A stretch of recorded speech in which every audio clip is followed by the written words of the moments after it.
Let's find out. Aha, that seems to have worked. Wonderful.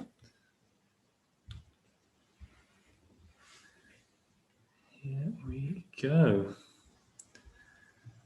Hello everyone, gosh, people are early today.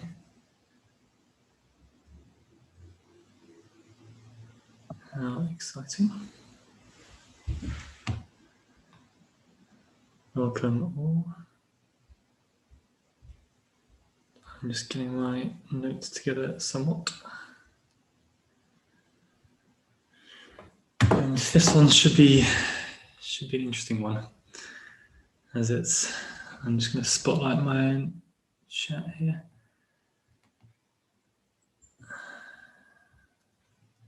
Oh, there it is. I prefer if it's me that's up. Hi all. I can't hear anyone if anyone's talking. Oh, no, everyone's muted. It's fine. That's all right. Thumbs up if you can hear me, please. Wonderful. Perfect. That's good. And I will screen share in a second.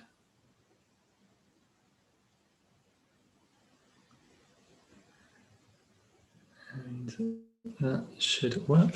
People are keen this week. This is going to be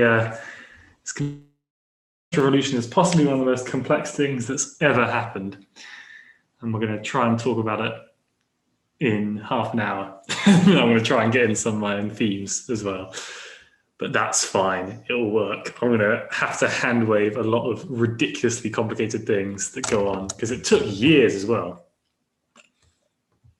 It was this process that genuinely took years even for them to get rid of the monarch, as we'll see. It took genuinely years. And so there's a lot of stuff that's going to be, and then a lot of things happened. And then we shift up, move forwards by about a year or so. And something else happens. So I'm going to try and include as many interesting bits of information as possible. I'm going to try and keep it moving. Don't get bogged down in the detail, but I do love some detail, but I'm going to try and avoid it if possible. Hello, everyone who's in the YouTube chat as well. Watching on YouTube Live. Let's see what kind of numbers we pull in this week. Last week, or 2 weeks ago even, there was quite a lot more people on YouTube than it was on Zoom. But now there's quite a strong Zoom showing, and well, I mean, it hasn't started yet on YouTube. Maybe we'll pull in more when it does begin, but I never know when to check the numbers. Anyway, it's 3 minutes till kickoff. I'm going to start screen sharing the talk itself. And we can once again see that lovely logo, I guess you'd call it, made by my friend Kristen, who is amazing and very generously didn't charge me anything for it or anything like that. And just made this really, I think that looks like me, I would claim. Pretty good. A series of logos and icons and stuff for the YouTube page and that kind of thing. And the time is 2 minutes till start, and I hope everyone's doing well. I know there's always a lot of doom and gloom going on in the news and in people's lives and that kind of thing. And this is an interesting topic because obviously there's a lot of doom and gloom happening, but also there's a lot of very interesting things going on as well. And I hope we can get a bit of escapism, escape to the past, and have a think about what was going on hundreds of years ago rather than worrying about what's going on right now. Let's see if that's doable, shall we? And with 1 minute to go, hello to anyone who's joining at the last minute, such as John Winter. Hi. Shout out to anyone like that. And should I bring it up in the chat husband little bubble? If anyone wants to ask any questions at any point with 1 minute to go, I should point out you can type them at any point, and I will eventually see them. And once the talk's over, then I'll say, does anyone want to ask me anything? And if you're on the Zoom, you can turn your voice on and ask me something. But if you just want to type it in the chat, that's fine too. And if you have a question and you're worried about forgetting about it, you can type it into the chat when you think of it, and it won't distract me. I'll be able to spin those plates, and then I'll have a look at it after the talk's over. So feel free to ask questions at any point. I'll answer them at the end, but just to try and limit that awkward pause. Everyone's trying to absorb all this massive amounts of information we're receiving, and see if we can do something about that.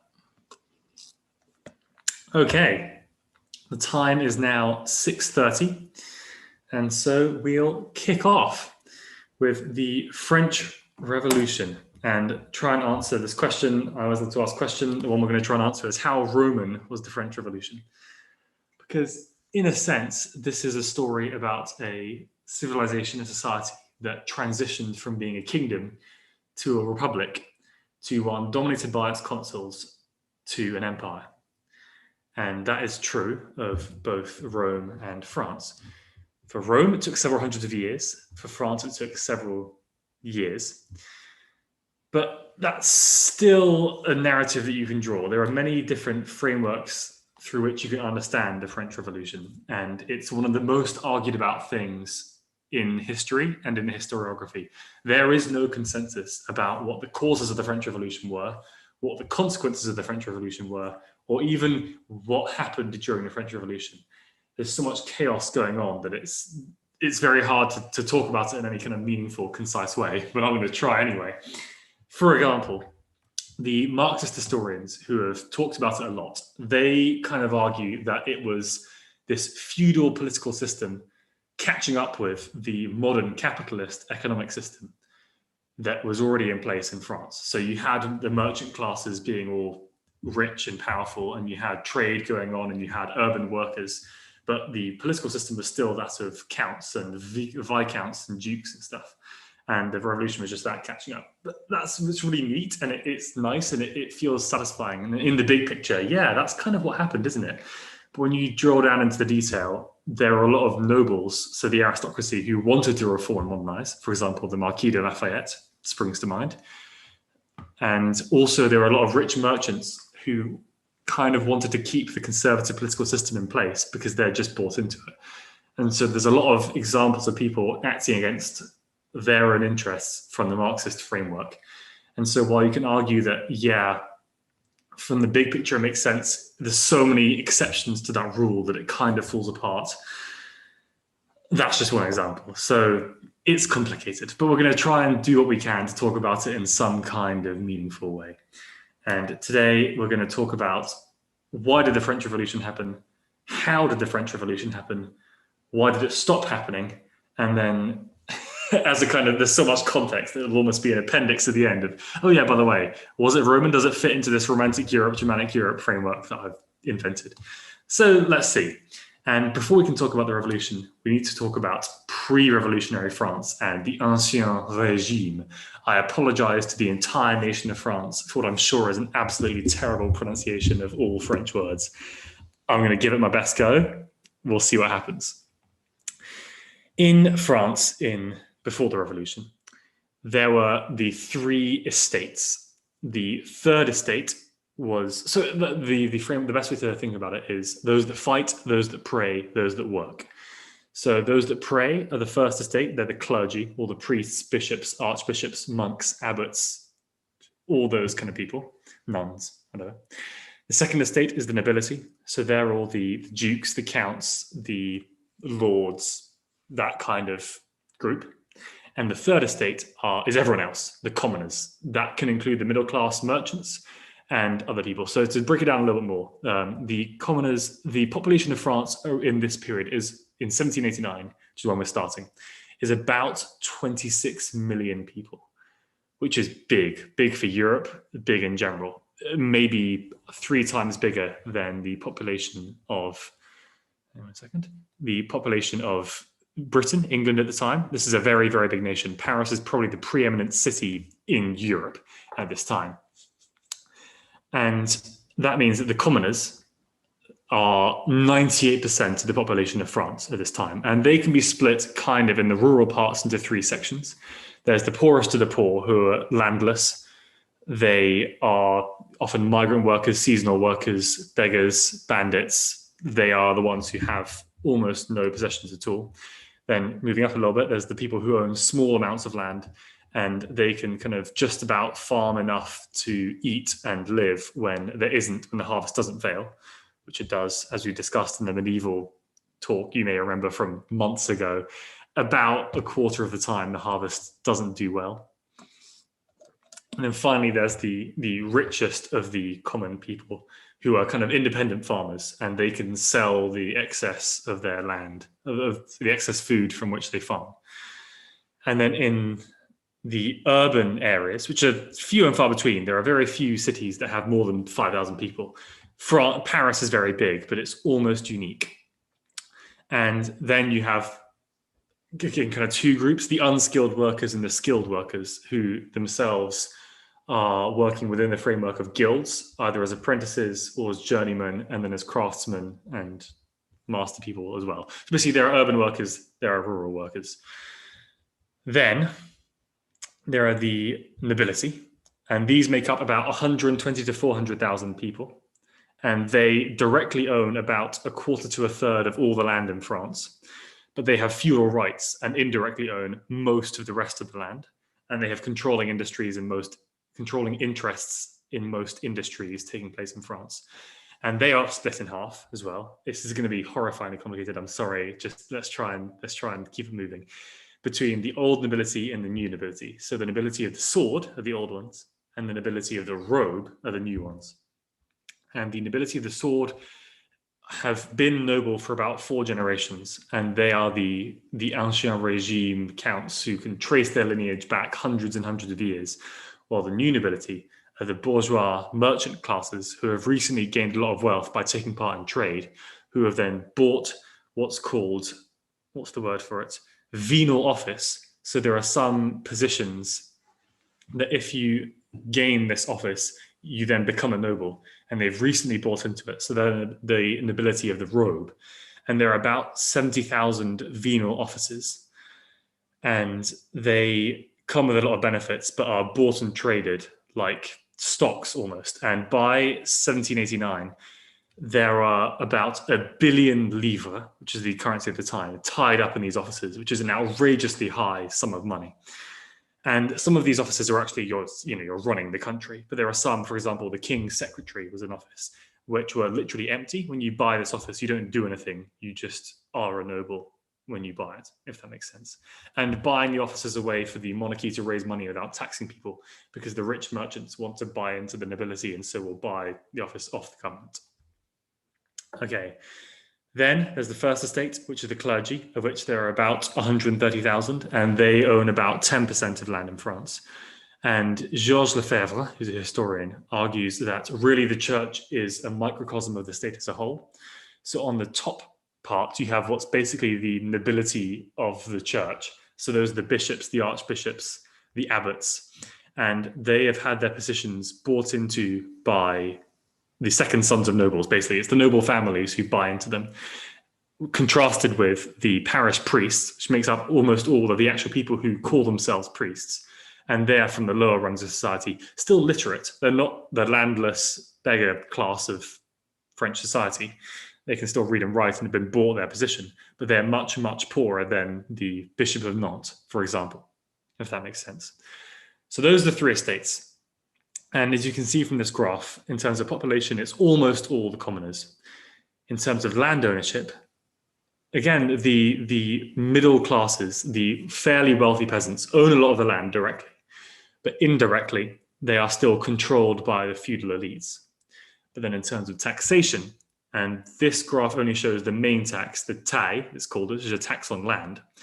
It's basically exclusively the commoners who get taxed. There's this crazy system where the richer you are, the more exemptions and privileges you have, and so the less you get taxed. And it's not true. That graph's a bit simplistic, and it's not quite true that it's only the nobles and the clergy don't pay any tax.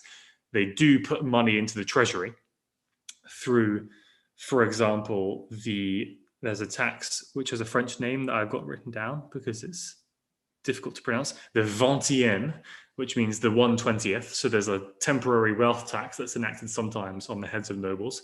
Again, privileges and exemptions. And the clergy voluntarily gives money to the crown every year in exchange for not having to pay tax. It's a mess. So there's a very complex system of political control, religious control, and legislative control, and all these different complex interlocking partitions of France are all in contrast to each other, and it's all horrifyingly complicated. So that's the way that France is set up. The economic conditions are bad. Prices are rising. We're going to talk about this more in terms of the direct causes of the revolution. But essentially, there's massive inequality, unsurprisingly, and much of the peasantry are struggling to survive. In terms of the culture, what's been going on in France this time, we have the Enlightenment, new ideas of art and philosophy and politics, which are all centered around the use of reason. So people like categorizing things, setting down rules for things, using logic where possible. If you have an idea for a scientific theory, you'll go out and do experiments and tests rather than just claiming your idea is right. That's the kind of modern thing that we take for granted, but came about in this time. The big names for it are people like Voltaire, Montesquieu, Diderot, Rousseau, Condorcet. Outside of France, there's David Hume, Adam Smith, Jeremy Bentham, Immanuel Kant, Thomas Jefferson. There's all these big names of people who are writing all these books. A classic example of which is the Encyclopédie, I think it's how it's pronounced, the Encyclopedia. The first encyclopedia comes about in this time. And there's the notion that you can have all knowledge in one book. That's a very classic Enlightenment, if that makes sense. And all these intellectuals come together and form a kind of public sphere. For a first time, there's popular opinion in coffee houses and reading clubs, and people are debating and discussing ideas of philosophy and politics and art for the first time ever.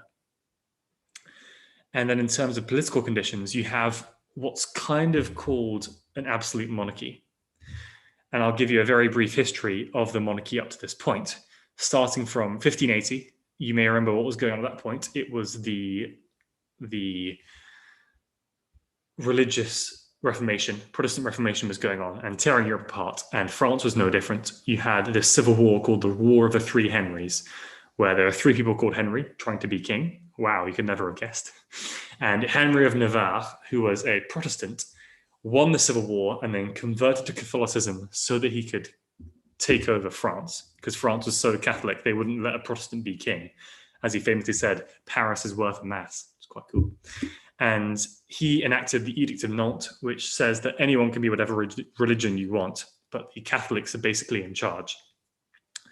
And gosh, okay, I'm running out of time already. A lot of things happen, but over this period, the French monarchy begins to centralize France. Most notably, Louis XIV, who's called the Sun King, creates the Ancien Regime, which we live in up to 1789, and he builds a Paris at Versailles that forces the nobles to attend to him, and he really centralizes and domesticates the aristocracy. So they're fighting over like who stands where when the king wakes up in the morning, rather than fighting over does the king rule over this part of France, if that makes sense.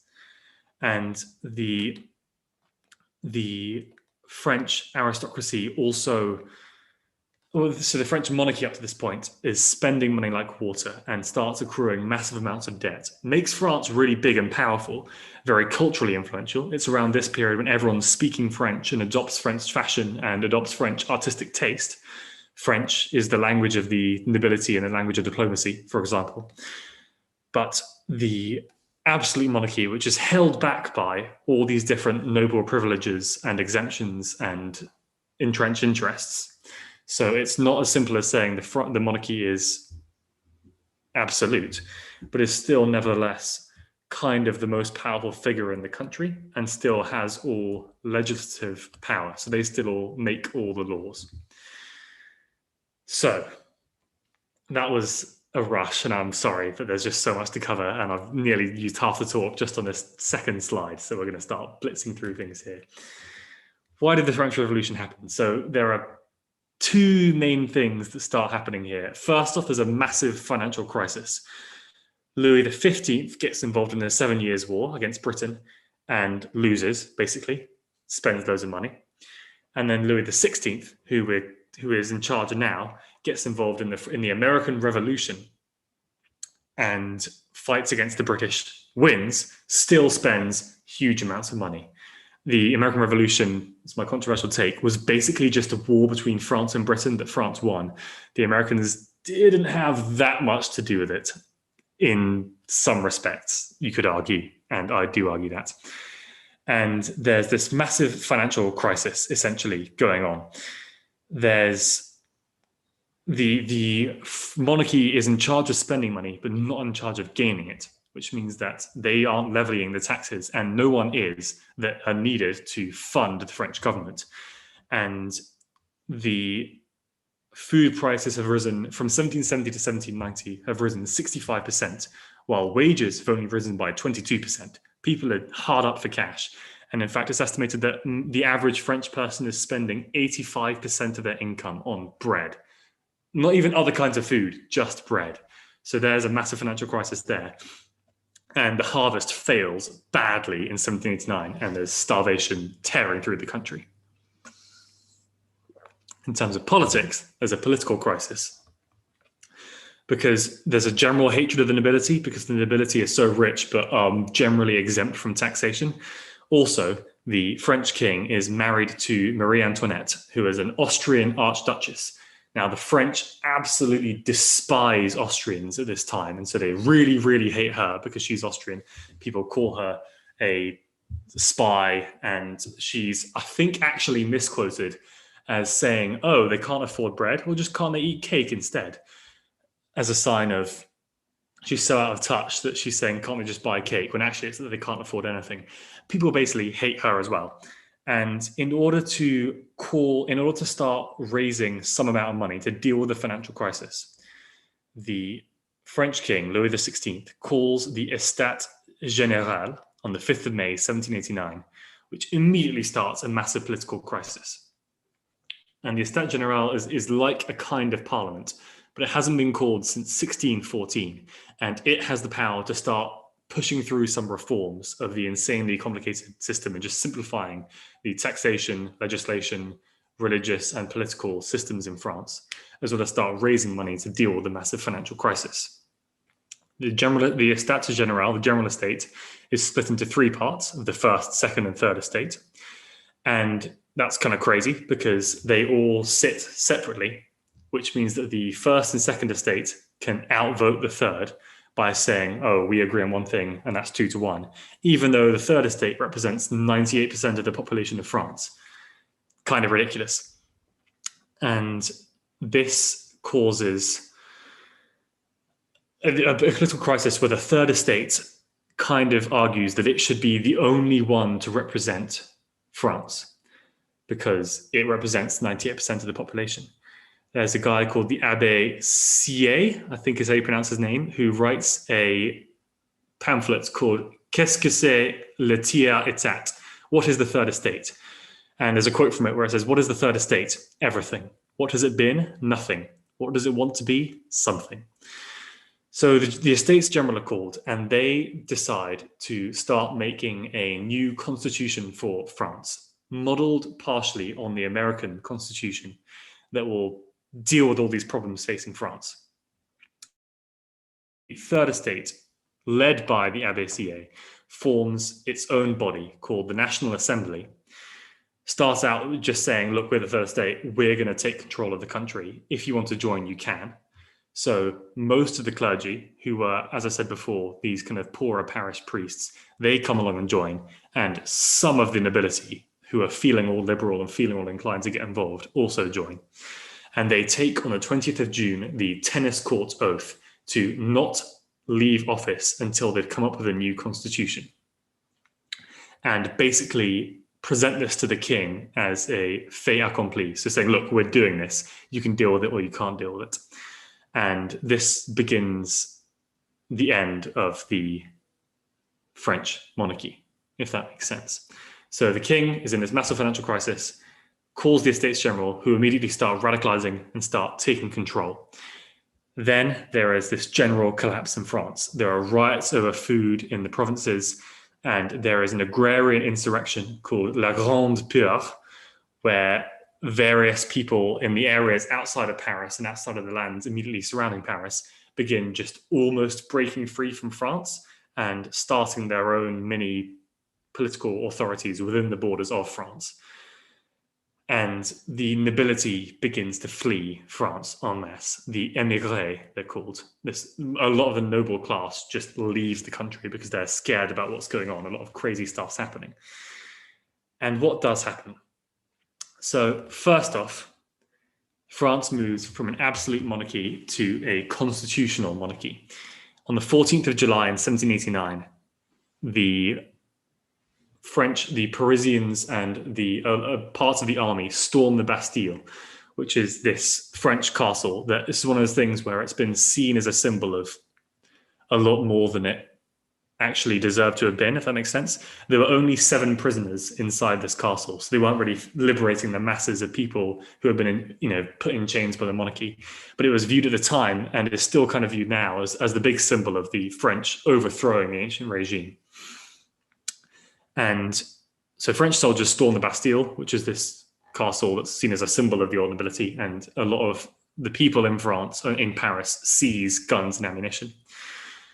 The Hôtel de Ville, which is the head of the biggest symbol of authority in Paris, is stormed, led by a crowd of women who, with the sans-culottes, who are the kind of working class Parisians, storm the Hôtel de Ville and force the royal family to move from Versailles to Paris.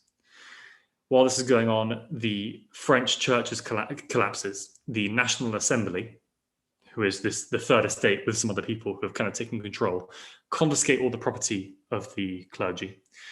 They dissolve all religious orders and monasteries, and the clergy are made the employees of the state and are forced to take an oath of loyalty to the civil constitution that they start writing. And only 24% of them do. So that causes another massive crisis. The Jacobin Club begins, and there's continued work on the constitution. And while they're putting one together, all hereditary offices, apart from the monarch, are abolished. Jury trials are put into place. The king can propose war, but the National Assembly decides whether or not to go to war. Internal trade barriers are abolished. Guilds are suppressed, and also workers' organizations and strikes are banned and made illegal as well. So the monarchy starts moving into this thing of it's not quite an absolute monarchy, but not a republic either. But this doesn't really work for a variety of reasons I'm about to lay out. First off, the royal family is terrified. They don't like what's going on. They're seeing their authority being eroded. And there is a conservative general who kind of tells them, look, if you come to me, I will send my army in and retake Paris, and we can stop this revolutionary madness. On the 20th of June, 1791, they try to flee, and in Varennes, they are stopped and dragged back to Paris and basically imprisoned. And at this point, various European powers declare their intent to invade France and put the king back on the throne. So the Holy Roman Empire, for example, you may have heard of, in the Declaration of Pilnitz, says we're going to stop this madness, whatever's going on. And the historian Lyon gives 6 reasons for what starts happening and why the revolution starts escalating. First off, the king doesn't accept the constitution. And the king refuses to allow this new constitution of 1791 that's being forced on him. He says, no, I want to still be monarch. I don't want to have all my powers taken away. The efforts to overthrow the Catholic Church were unpopular. So the conservative side doesn't like this radical stopping the Catholic Church. The economy was really badly damaged because the National Assembly starts issuing unbacked paper money that doesn't really have any basis. And so there's massive inflation and people's material conditions start getting worse. The rural peasants really wanted to stop being taxed so heavily. As we said before, they're taking on pretty much the entire tax burden in the nation, and they want to stop it. The working classes in Paris and in other cities are unhappy that the middle class had gained so much money by abolishing the clergy. They basically enriched themselves. And finally, the foreign powers are threatening to invade. And this all culminates in the 10th of August, 1792, when popular militias march on the Tuileries, Paris, which is where the French monarchy was basically in prison, and they suspend the monarchy in the assembly. And a month later, on the 20th of September, the convention, which is a new body like the National Assembly that was elected by universal male suffrage, abolishes the monarchy. And basically enacts a republic. And France is essentially plunged into immediate and almost constant wars until 1815, when the reactionary powers and the Girondins, so on one side you have the reactionary powers of Europe trying to invade and stop the revolution, and the Girondins, which is a faction in the French political body trying to export revolutionary values to the rest of Europe, take place, and there's wars against Britain, the Dutch Republic, Spain, Portugal, Naples, Tuscany. The French king is condemned to death on the 17th of January 1793 and executed on the 21st alongside the rest of his family. There's a lot of revolutionary terror. 16 to 40,000 people are executed, and that's a bit misconstrued. It wasn't really nobles, it was rebels in other parts of the country.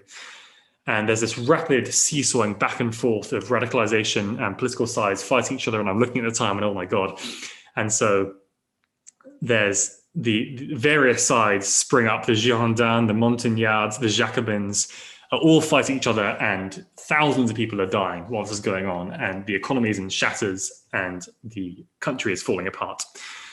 In an attempt to stop this and stop the terror, there's the Thermidorian reaction, which sees the fall of the left. Robespierre, who's a notable figure you may have heard of, gets executed, and they create a new kind of government called the Directory, which is led by 5 directors and then 2 houses, an upper and lower house, who try to run the country. And the Directory was kind of unpopular. It distrusted direct democracy, and it kind of loses the idealism of previous governments. Never really had a strong base of popular support. And eventually, after a couple of coups, it loses in the coup of Brumiere, which is there's a new system of calendar. You can ask me about that in the questions if you want. That's really complicated too. Led by the Abbé Sieyès and Napoleon Bonaparte, who basically take control. At that point, the French Revolution essentially ends. Quickly, let's talk about what women did. Pre-revolution, they were seen as passive citizens with no political rights and were kind of forced to rely on the men around them. And initially, when the revolution is taking place, there's a view that they can maybe get some political rights.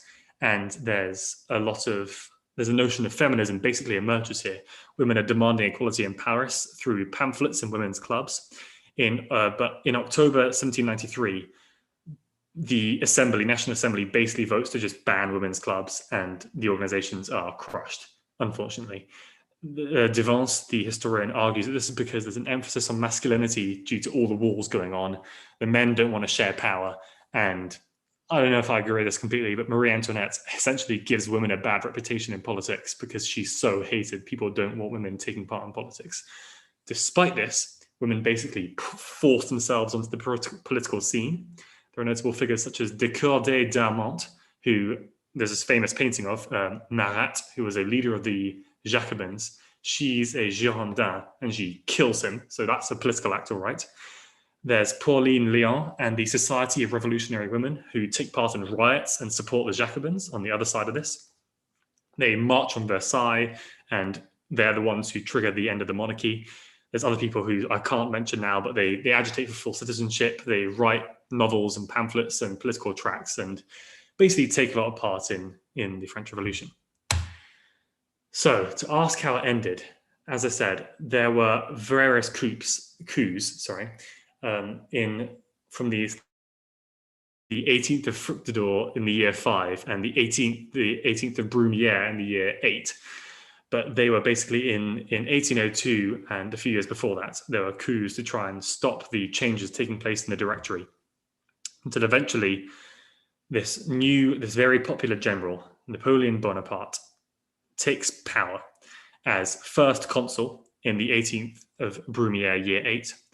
And then in the year 10, so 1802, for those who aren't familiar, becomes first consul for life. And then in 1804, crowns himself as Emperor of the French by the Senate, also known as the Consulate. And at that point, France is an empire. It's nothing like any kind of republic that it was before. And he crowns himself in Paris with the Iron Crown of the Lombards, and the Pope consecrates him, and he becomes emperor. So let's try and ask the question. First off, did the revolution succeed? Well, for one, it was definitely the end of the French feudal system. the ancient regime is gone. There's no more absolute monarchy. There never will be again. Did it succeed in helping the situation and relieving the poverty of the French people? Not in the short term. The short-term situation probably got worse because of all the constant crises and mass inflation and political upsets and wars. But in the long term, it did go some way to sorting out the desperately needed reforms that were going on in the French political system. And finally, yeah, I mean, France is a republic now. There are a few monarchies and empires again, but it's a republic now, so I guess in that sense it succeeds. I'm not sure. That's a complex question. How did it impact Europe? In many ways, it impacted Europe. For example, the reason why people use the metric system now is because of the French Revolution and the way that the French invaded lots of other countries and exported their revolutionary values. I can see that I've got 0 minutes left, so I'm going to speed through this. Sorry, if you want to know more, you can ask me questions about it, and I have more notes. The Holy Roman Empire ends, and it will not come back again. That's a thing that's big, and other European powers are forced to centralize their political and economic systems just to fight back against Napoleon and the French revolutionary powers because they are so successful through the reforms they take. To try and answer the question of how Roman was it, in some ways, there's a lot of the aesthetics of the Romans being used here. There are, for example, Gracchus Babeuf was a radical left-wing French revolutionary who modeled himself on the Gracchi, who were brothers in the Roman Republic 2,000 years before then, who also wanted radical reform.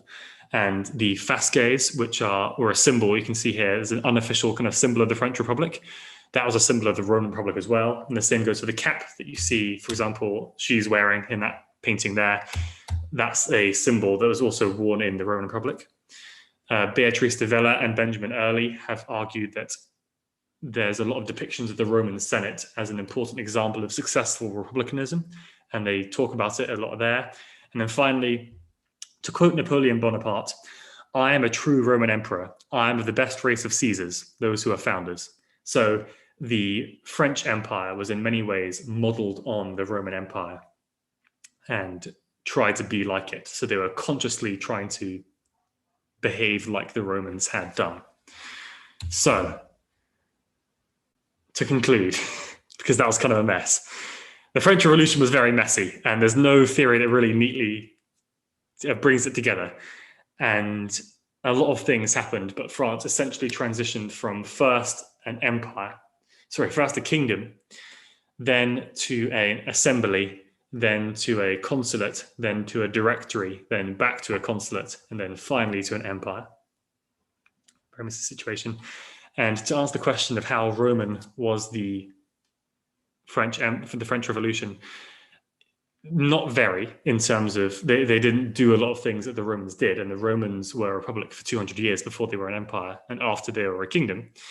But there was a lot of the political and cultural framework that the French used to try and understand, justify, and predict the changes that were going on in France at the time, if that makes sense.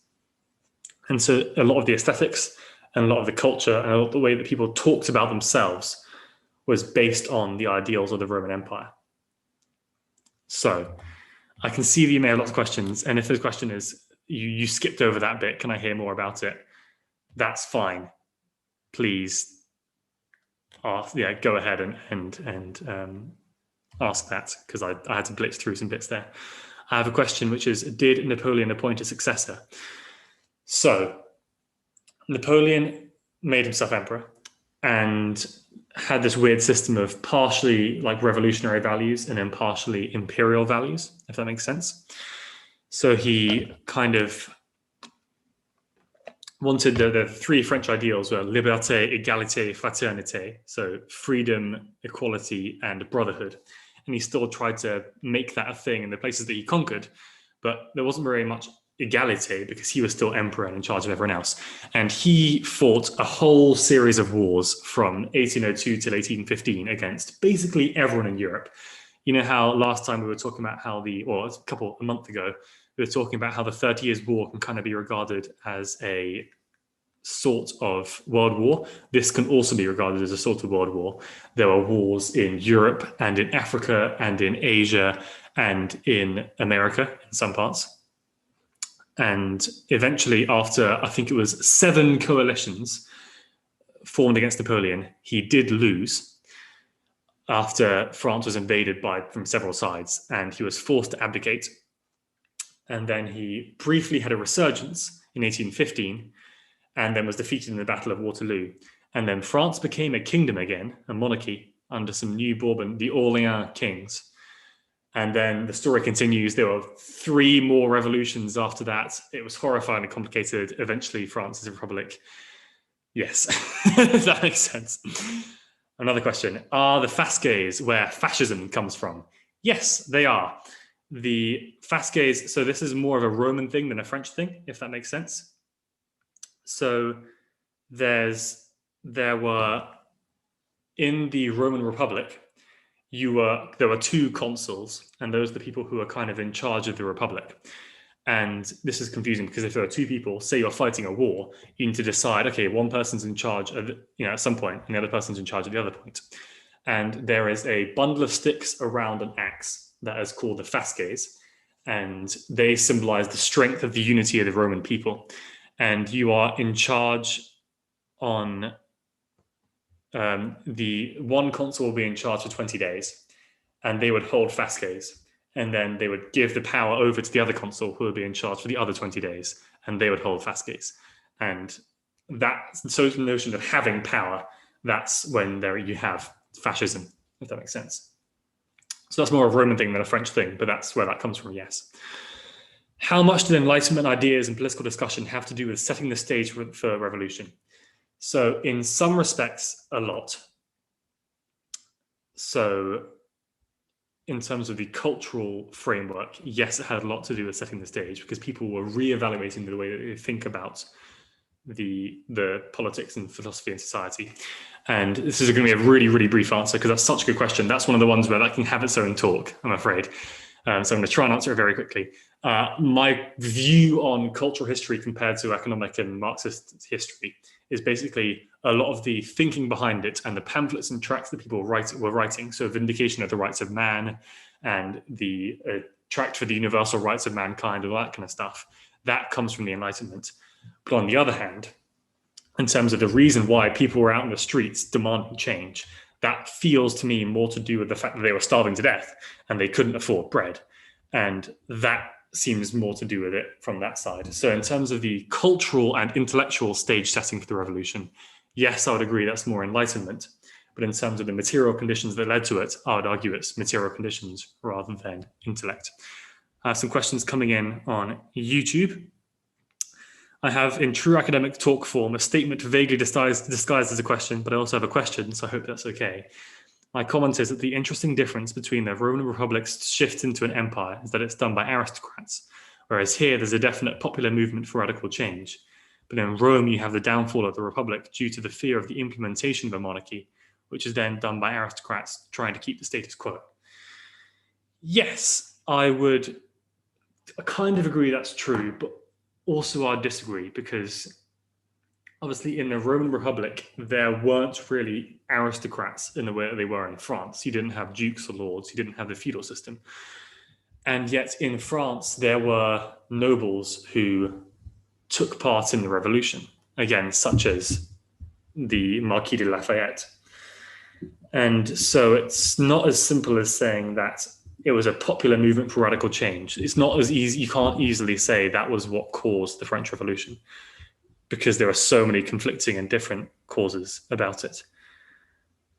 And so, yes, in some respects it was different because it was people who were fearing monarchy who wanted to keep the status quo. But actually, really, I would say that the reason why the Romans adopted an empire is the same reason why the French adopted an empire in some respects, which is that they needed stability. And there were so many coups and civil wars and violence, so much political violence going on. And empires are stable. And that's why it tended towards an empire again. And that's why it ended up with a Caesar and ended up with a Napoleon. I have a question which is, I have a 2-part question about wine, which is too much to text. May I ask you directly? Yeah, go ahead. You can turn your mic on and ask if you want. Okay, thank you, Lucas. Yeah, so I know the Romans were known in France to plant all the vineyards, all the various areas. So my question is, what about was there a conflict between the Catholic Church and this massive new industry of wine? And secondly, who was responsible for growing and expanding the wine industry? Gosh, okay, 1 second, I should take my jumper off. I'm very warm.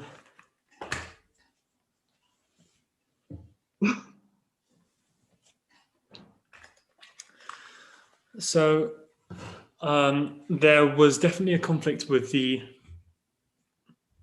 land of the clergy being sold off and replaced by, wine is a classic example of that. And that feeds into the general conflict between it's like this everything's so complicated with the French Revolution. It's like this 15-part disputes between, on the one hand, you have the French peasantry who want more land, but they don't want the Catholic Church to be dissolved. Meanwhile, you have the revolutionary people who have taken control, who need more money, and so they want to sell off. They need some kind of income. They don't want to raise taxes on the peasantry, because then they'll be really unpopular. So they decide to sell off the clergy land, because that's 10% of France, and they can make money by that. And at first, that's what they try to back their currency off, the income gained by selling the clergy's land. But then that makes them really unpopular with the conservative peasantry. And the clergy themselves don't want their land sold off to make wine. So that's a whole crisis as well.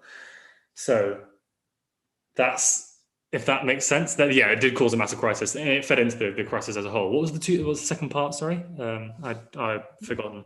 No, I wanted to know that who actually was responsible for expanding the wine industry.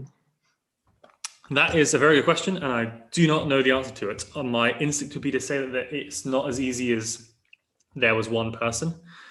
I don't know if it was directed as one person overall, but I honestly don't know. Again, it might have something to do with the success of French material culture, leading to increased exports of all things French, including wine, to other countries, would lead to a higher demand and so more supply.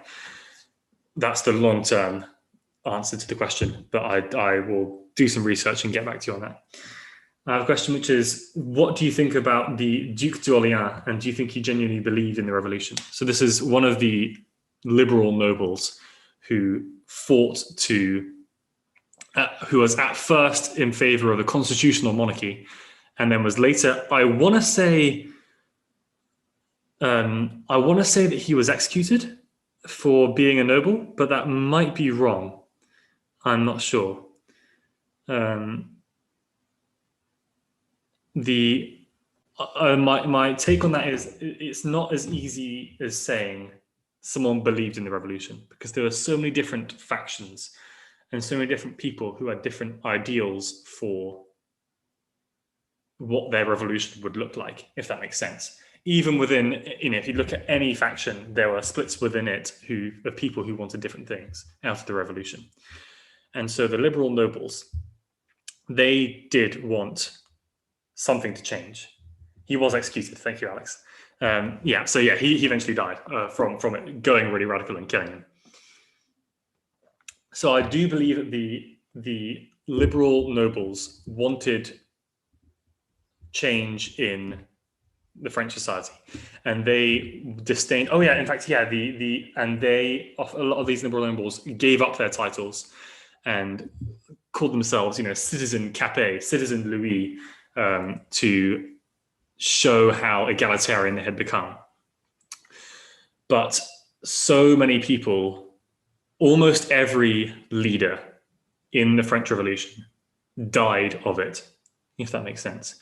Very few people who were around at the start of the French Revolution were alive by the end of it, because as soon as one faction takes power, it starts massacring and executing all the other factions. So I guess I'll answer in a more general question of, do you think that anyone genuinely believed in the revolution? I think a lot of people wanted France to change. And in fact, change was drastically, desperately necessary of some kind.